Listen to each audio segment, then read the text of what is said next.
Students, my name is Abhishek Singh and I welcome you all to our YouTube channel DPSBM IC Blari. Today we are going to study our chapter in science, that is acids, bases and salt. So let's begin with the video. देखिए बच्चों, इस chapter के बारे में हम पिछली class में भी पढ़ चुके हैं और आज इस चैप्टर के बारे में हमारी ये सेकंड वीडियो है। तो ये हमारे इस चैप्टर का पार्ट 2 है और आज हम इस चैप्टर को पूरी तरीके से समझ लेंगे। ठीक है, पिछली वीडियो में हमने बात करी थी एसिड्स क्या होते हैं, हमने बात करी थी बेसिस क्या होते हैं और हमने बात करी थी कि सॉल्ट क्या होता है। तो एसिड की बात करें तो एसिड के बारे में जब हमने बात करी थी तो एसिड की एक क्वालिटी थी कि इनका टेस्ट कैसा था, सोर टेस्ट था। और जब हमने बेसिस की बात करी थी तो बेसिस का टेस्ट कैसा था, बिटर। ठीक है, एसिड का टेस्ट सोर था और बेसिस का टेस्ट बिटर था। सॉल्ट का टेस्ट तो आपको पता ही है, सॉल्टी टेस्ट होता है। ठीक है, तो लेकिन हमने एक बात और जानी थी कि एसिड्स जो होते हैं नेचर में कैसे होते हैं, बहुत से एसिड्स कोरोसिव। देखो, एसिड का टेस्ट सोर होता है, ये बात क्लियर है। लेकिन अगर मैं आपसे कहूं कि आपके सामने मैंने कोई चीज़ रख दी और आपको पता लगाना है कि वो एसिडिक है, उसका नेचर एसिडिक है या उसका नेचर बेसिक है, तो आप कैसे पता लगाएंगे? मैं आपसे क्वेश्चन पूछ रहा हूँ कि मैंने आपके सामने कोई चीज़ रख दी और मैं आपसे कहूँ कि इसका पता लगाओ कि ये एसिडिक है और बेसिक है, तो आप कैसे पता लगाएंगे? आप कहेंगे सर जिसका टेस्ट सोर होगा वो एसिडिक और जिसका टेस्ट बिटर होगा वो बेसिक। लेकिन ऐसा आप नहीं कर सकते। मैंने आपको बताया था एसिड्स का नेचर कैसा होता है, कोरोसिव होता है। बहुत से एसिड ऐसे होते हैं आप चखने के लिए जीभ पे रखेंगे, आपकी जीभ को फाड़ देंगे। तो हर चीज़ को टेस्ट कर सकते हो? You can't test everything under the sun. आप हर एक चीज़ को टेस्ट नहीं कर सकते। तो जब हर एक चीज़ को हम टेस्ट नहीं कर सकते तो ये कैसे पता लगाएंगे कि कौन सी चीज़ एसिडिक है, कौन सी चीज़ बेसिक है? उसका पता लगाने के लिए यूज़ करते हैं हम इंडिकेटर्स का। किसका? इंडिकेटर्स का। ये बाइक में इस्तेमाल होने वाले इंडिकेटर की तरह नहीं है, ये अलग है। और इंडिकेटर भी होते हैं हमारे 2 तरह के। हम किसका इस्तेमाल करेंगे? इंडिकेटर का। और इंडिकेटर भी होते हैं हमारे 2 तरह के। एक होते हैं नेचुरल इंडिकेटर्स, नेचुरल इंडिकेटर्स जो हमारी प्रकृति ने हमें दे रखे हैं, नेचुरली मिल जाते हैं हमें। दूसरे आते हैं हमारे सिंथेटिक इंडिकेटर्स जो नेचुरली नहीं मिलते, हमें लैब में बनाने पड़ते हैं। ठीक है, एक आ गया आपका नेचुरल इंडिकेटर्स, दूसरा है आपका सिंथेटिक इंडिकेटर्स। अब नेचुरल इंडिकेटर्स के एग्जाम्पल क्या क्या होंगे? नेचुरल इंडिकेटर के एग्जाम्पल होंगे आपके टर्मरिक,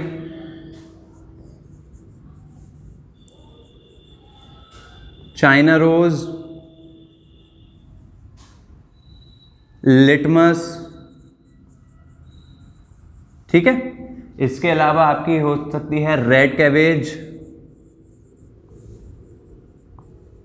आप भी कहेंगे सर आपने क्या क्या नाम लिख दिया, हमारे तो समझ में भी नहीं आ रहे। सब समझ में आएंगे, बस वीडियो के अंत तक बने रहना। हर एक चीज़ को अच्छे से समझाऊंगा, हर एक चीज़ का आपको फोटो भी दिखाऊंगा। बस आप वीडियो को आराम से अंत तक देखते रहें, सब कुछ आपको समझ में आ जाएगा। और सिंथेटिक इंडिकेटर्स में होते हैं मिथाइल ऑरेंज, और मिथाइल ऑरेंज के बाद एक है आपका फिनोल्फ्थलीन। क्या है? फिनोल्फ्थलीन। ठीक है, मैंने आपको बताया एक आपके हुए नेचुरल इंडिकेटर्स, एक हुए सिंथेटिक इंडिकेटर्स। नेचुरल इंडिकेटर्स में China rose, turmeric, litmus, red cabbage etcetera. और सिंथेटिक इंडिकेटर्स में होते हैं मिथाइल ऑरेंज, फिनोल्फ्थलीन एटसेट्रा। अब देखिए, सबसे हम पहले बात करते हैं, हम हमारे इस टॉपिक में सबसे पहले हम डिस्कस करेंगे लिटमस के बारे में। टर्मरिक आप सबको पता है, हल्दी। चाइना रोज गुड़हल का जो फूल होता है वो। रेड कैबेज, जैसे हम कैबेज खाते हैं सैलेड्स में या सब्जी में, बंद गोभी वो ग्रीन कलर की होती है, वाइट और ग्रीन कलर की। ये आपको पर्पल कलर की होती है। इसका कलर कैसा होता है? पर्पल कलर होता है। शेप बिल्कुल ऐसा ही होता है। अभी थोड़ी देर में आप वीडियो के अंत में जाकर इसे देख भी लेंगे कि ये दिखने में कैसी होती है। सबसे पहले हम बात करते हैं लिटमस पेपर की।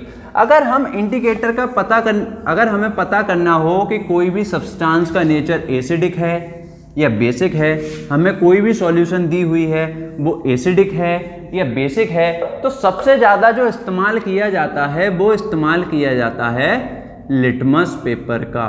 किसका इस्तेमाल किया जाता है बच्चों? लिटमस पेपर का। लिटमस पेपर दिखने में कैसे होते हैं ये आप अपनी स्क्रीन पर अच्छे से देख सकते हैं। देखिए, दो तरह के लिटमस पेपर का यूज किया जाता है। एक होता है आपका ब्लू लिटमस पेपर, एक क्या होता है? ब्लू लिटमस पेपर, और एक होता है आपका red litmus paper. Blue litmus और रेड लिटमस पेपर, ठीक है। तो ब्लू कलर का जो लिटमस पेपर होता है, ब्लू कलर का लिटमस पेपर जो होता है, अगर आप उसे किसी बेसिक सॉल्यूशन में डालो, देखो मान लीजिए ये हमारे पास एक बीकर है, ये दो बीकर है, इसमें है एसिडिक सॉल्यूशन और इसमें है बेसिक सॉल्यूशन, जिसे आप एल्कलिक भी बोल सकते हैं, ठीक है। लिटमस पेपर कुछ कुछ इस तरीके की एक स्ट्रिप टाइप की होती है, एक स्ट्रिप टाइप की होती है ब्लू और रेड कलर की, जिसे क्या कहा जाता है? लिटमस पेपर कहा जाता है, ठीक है। मान लीजिए ये हमारा ब्लू कलर का लिटमस पेपर है। अगर इस ब्लू कलर के लिटमस पेपर को हमने एसिडिक सॉल्यूशन में डाला तो ये इसका ब्लू कलर किस में चेंज हो जाएगा? इसका ब्लू कलर चेंज हो जाएगा रेड में। अगर आपने ब्लू लिटमस पेपर को किसी सब्सटेंस में डाला, किसी सॉल्यूशन में डाला और इस लिटमस पेपर का कलर रेड हो जाता है, तो समझ जाइएगा वो सॉल्यूशन कैसा है, उसका नेचर एसिडिक है, ठीक है। और अगर आपने ब्लू लिटमस पेपर को डाला किसी सॉल्यूशन में और इसका कलर चेंज नहीं हुआ और इसका कलर ब्लू ही रहा, तो समझ जाइए ये कैसी सॉल्यूशन है? बेसिक सॉल्यूशन है। सिंपल सा एग्जांपल से पता चल गया हमें। लिटमस पेपर लिया, हमने डाला और हमें पता चल गया अगर लिटमस पेपर का कलर चेंज हुआ, ब्लू से रेड हुआ, तो क्या है? एसिडिक सॉल्यूशन है, और ब्लू से ब्लू रहा तो बेसिक सॉल्यूशन है। ऐसे ही रेड लिटमस पेपर लिया आपने, रेड लिटमस पेपर अगर आपने किसी सॉल्यूशन में डाला और उसका कलर रेड ही रहा तो वो एसिडिक सॉल्यूशन होगी, और अगर रेड लिटमस पेपर आपने लिया और किसी सॉल्यूशन में डाला और उसका कलर क्या चेंज हो गया? ब्लू, तो वो बेसिक सॉल्यूशन होगी। मतलब लिटमस पेपर ब्लू या रेड में से कोई सा भी हो, एसिडिक में जाके क्या कलर दे रहा है? रेड। और लिटमस पेपर ब्लू या रेड कोई सा भी हो, बेसिक में जाके क्या कलर दे रहा है? ब्लू, ठीक है। आपको ये चीज़ अच्छे से समझ में आ गई होगी। अब आप अपनी स्क्रीन पर देखिए एक पिक्चर जिसमें लिटमस पेपर दे रखा है। एक ब्लू कलर के लिटमस पेपर को आपने एक सॉल्यूशन में डाला है और इस लिटमस पेपर का कलर कैसा हो गया है? रेड। और उसके नीचे भी लिखा है litmus paper turns red when dipped in acidic solution. जब एसिडिक सॉल्यूशन में आपने लिटमस पेपर को डाला तो उसका कलर कैसा हो गया? रेड हो गया। वहीं इसी के राइट हैंड साइड में जो दूसरी इमेज है, वहां पे रेड कलर के लिटमस पेपर को जब सॉल्यूशन में डाला गया तो उसका कलर ब्लू हो गया, और नीचे लिखा हुआ भी है litmus paper turns blue when dipped in alkaline solution. Alkaline solution पिछली वीडियो में बताया था, बेसिक सॉल्यूशन को ही कहा जाता है, ठीक है बच्चों। ये तो हुई हमारे लिटमस पेपर की बात। अब हम बात करते हैं हमारे टर्मरिक की। टर्मरिक क्या होती है? टर्मरिक होती है हमारी हल्दी, ठीक है। टर्मरिक का कलर कैसा होता है बच्चों? आप सब कहेंगे सर हल्दी का कलर तो येलो होता है, तो टर्मरिक का कलर भी हमारा कैसा होगा? येलो होगा। Very good. अब टर्मरिक जो आपके घर में पिसी हुई टर्मरिक है, हल्दी है, अगर आप उसे एक बीकर में लेके आपने उसे एक बीकर में लेकर पानी के साथ उसे मिक्स कर दिया, वो पानी के साथ घुल जाएगी और उसका कलर कैसा हो जाएगा? येलो। तो येलो कलर की सॉल्यूशन बन जाएगी, ठीक है। बनेगी या नहीं? अगर आपने एक हल्दी ली, ठीक है, येलो कलर की हल्दी का कलर कैसा हो गया? येलो। तो येलो कलर जो होता है हल्दी का, वो आपने अगर एक वाटर के साथ उसका एक सॉल्यूशन बना दिया, तो वाटर के साथ जो उसका सॉल्यूशन बना उसका कलर भी कैसा है, येलो। ठीक है, येलो कलर है। तो ये टर्मरिक जो होगी, जो अगर एसिडिक सॉल्यूशन में इसे डाला जाए, इसको एसिडिक सॉल्यूशन के साथ मिक्स करा जाए, तो येलो का येलो कलर ही रहेगा, इसके कलर में कोई भी चेंज नहीं आएगा। और अगर इसके कलर में चेंज आ गया तो वो हमारी एसिडिक नहीं, एल्कलाइन सॉल्यूशन है या फिर हमारी बेसिक सॉल्यूशन है। ठीक है, ये तो बात हुई हमारी टर्मरिक के बारे में। अब तीसरी चीज के बारे में, तीसरे इंडिकेटर के बारे में बात करते हैं, वो है हमारा चाइना रोज। तीसरा क्या है इंडिकेटर हमारा, चाइना रोज। गुड़हल का फूल होता है जी, गुड़हल का फूल आपने लिया, उसे अच्छे से पीसा और उसे एक हॉट वाटर में, गर्म पानी में डाल दिया। गर्म पानी में डालने से जो उसकी प्रॉपर्टीज होंगी वो कुछ कुछ प्रॉपर्टीज पानी में आ जाएंगी, और उसके बाद जो पेस्ट बनेगा,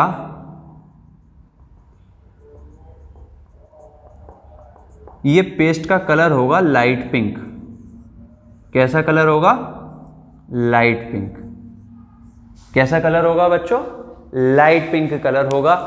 तो देखिए, आपने एक चाइना रोज लिया, गुड़हल का फूल लिया, उसे पीसा और पीस के उसने आप में किस में डाल लिया, आपने हॉट वाटर में डाल लिया, या आप एक तरीके से निकाल दीजिए, उसका जूस निकाल के आपने किस में डाल दिया, वाटर में डाल दिया, वार्म वाटर, गर्म पानी होना चाहिए, डाल के उस वो कलर कैसा हो जाएगा उसका, लाइट पिंक, हल्का पिंक। ठीक है, अब इसको अगर आप एक एसिडिक सॉल्यूशन में डालेंगे,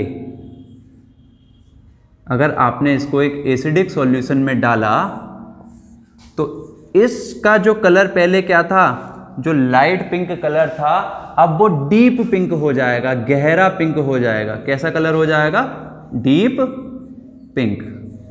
ठीक है, समझ में आई ये बात। दूसरी चीज, अगर यहां पे एसिडिक की जगह एल्कलाइन सॉल्यूशन होती, तब इसका कलर ग्रीन हो जाता।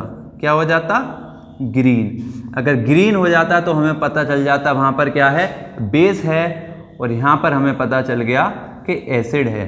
अगर ग्रीन होता तो हमें क्या पता चलती कि वहां पर बेस प्रेजेंट है, बेस है, और यहां पर हमें क्या पता चला, जब डीप पिंक हो गया तो इसका हमें पता चलता है कि एसिड है। फिर से एक पिक्चर देखेंगे और पिक्चर के माध्यम से इसे समझने की कोशिश करेंगे। देखिए बच्चों, सबसे पहले आपको एक फोटो दिखाई दे रही होगी, उसमें एक गुड़हल का फूल बना हुआ है, और गर्म पानी में उसकी जो पत्तियां हैं, पेटल्स हैं चाइना रोज की, उन्हें डाला गया है, और इसका कलर कैसा हो गया है, लाइट पिंक, हल्का पिंक कलर हो गया है। अब जब दूसरी पिक्चर आप देखेंगे, इस पिक्चर में आप देखेंगे कि एसिडिक सॉल्यूशन में जब उसे डाला गया, किसे डाला गया, चाइना रोज की सॉल्यूशन को जब एसिडिक सॉल्यूशन में डाला गया, तो चाइना रोज इंडिकेटर का कलर कैसा हो गया, उसने क्या कलर कर दिया, डीप पिंक कलर कर दिया। ठीक है, एसिड के साथ रिएक्ट करके कैसा कलर कर दिया, डीप पिंक। अब वहीं पर आप अगली पिक्चर देखेंगे तो यहाँ पर बेसिक सॉल्यूशन है, और जब बेसिक सॉल्यूशन में डाला गया तो कलर कैसा कर दिया, ग्रीन कलर कर दिया। ठीक है बच्चों, समझ में आई आपको ये बात, बहुत अच्छे। चलो अब बात करते हैं हम हमारे अगले इंडिकेटर जो है हमारा, उसके बारे में बात करेंगे, और अगला इंडिकेटर है हमारा रेड कैबेज। अगला इंडिकेटर कौन सा है हमारा, रेड कैबेज।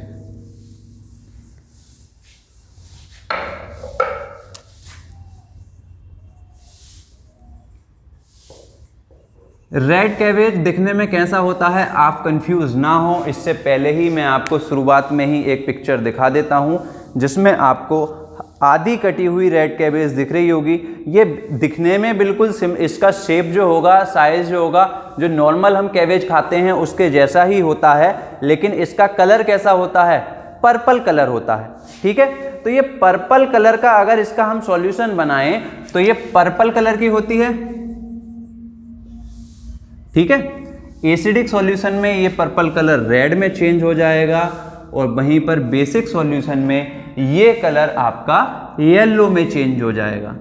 ठीक है, जैसे अभी तक सभी में काम करते आए थे वैसे ही काम करते रहेंगे। और ये यहाँ पर पर्पल कलर किस में चेंज हो जाएगा, रेड में। रेड में कब चेंज होगा, जब एसिड की प्रेजेंस होगी। और येलो में कब चेंज होगा, जब बेस की प्रेजेंस होगी। ठीक है, चलो ये तो थे हमारे सारे के सारे क्या थे, नेचुरल इंडिकेटर्स के बारे में हमने बात करी थी। अब हम बात करेंगे जो हमारे सिंथेटिक इंडिकेटर्स जो होते हैं उनकी मदद से हम कैसे पता लगाते हैं कि किसी सॉल्यूशन में एसिड प्रेजेंट है या नहीं है, कोई सॉल्यूशन एसिडिक है या नहीं है। सबसे पहला एग्जाम्पल जो हम लेंगे वो लेंगे हम फिनोफ्थलीन का। किसका लेंगे, फिनोफ्थलीन का। फिनोफ्थलीन जो होता है एक कलरलेस सब्सटेंस होता है। कलरलेस सब्सटेंस मतलब जिसका कोई कलर ना हो, जिसका कोई रंग ना हो। जैसे हमारा वाटर होता है, वाटर का कोई कलर होता है, नहीं होता। वैसे ही फिनोफ्थलीन एक सब्सटेंस होता है जो कैसा होता है, दिखने में कलरलेस, जिसका कोई कलर नहीं होता। अब तो जब इसका कलर नहीं होता, कलरलेस सब्सटेंस है, अगर इस सब्सटेंस को आपने एसिडिक सॉल्यूशन में डाल दिया, किस में डाल दिया, एसिडिक सॉल्यूशन में डाल दिया, तो इसका कलर चेंज नहीं होगा। No change in colour. जैसा कलर पहले था वैसा ही कलर रहेगा और कलर में कोई भी चेंज नहीं आएगा। लेकिन अगर आपने इसे बेसिक सॉल्यूशन में डाल दिया तो इसका कलर चेंज हो जाएगा और इसका कलर बेसिक सॉल्यूशन में कैसा हो जाएगा, पिंक हो जाएगा। इसका कलर कैसा हो जाएगा, पिंक। तो इन सब चीज़ों से हम पता कर सकते हैं कि हमारी कोई सॉल्यूशन एसिडिक है या एल्कलाइन है और आपको कोई भी मुश्किल नहीं होगी। आप किसी खतरे को अपने पास नहीं बुलाएंगे और आप अच्छे से पता कर सकते हैं। देखिए बच्चों, एक बार क्विकली रिवाइज करते हैं अभी तक हमने जितना भी पढ़ा है सभी को इस पिक्चर के माध्यम से। एक तरफ इंडिकेटर है, दूसरे कॉलम में एसिड सॉल्यूशन है, तीसरे कॉलम में बेसिक सॉल्यूशन है। न्यूट्रल सॉल्यूशन के बारे में हम अभी नहीं देखेंगे। तो blue litmus paper acid solution में कैसा हो जाता है, रेड हो जाता है, और बेसिक सॉल्यूशन में उसके कलर में कोई बदलाव नहीं आता, वो ब्लू का ब्लू ही रहता है। रेड लिटमस पेपर सॉल्यूशन जो होती है वो एसिड सॉल्यूशन में उसके अंदर कोई चेंज नहीं आता, जबकि बेसिक सॉल्यूशन में वो ब्लू कलर की हो जाती है। ऐसे ही मिथाइल ऑरेंज एसिड सॉल्यूशन में रेड कलर का हो जाता है और बेसिक सॉल्यूशन में येलो कलर का हो जाता है। और फिनोफ्थलीन की बात करें तो एसिड सॉल्यूशन में कलरलेस रहता है, इसके कलर में कोई चेंज नहीं आता, और बेसिक सॉल्यूशन में ये कैसा हो जाता है, रेड या पिंक हो जाता है। तो बच्चों आज की वीडियो में इतना ही, फिर से मिलेंगे नेक्स्ट वीडियो में नए चैप्टर के साथ। तब तक के लिए अच्छे से पढ़ते रहिए।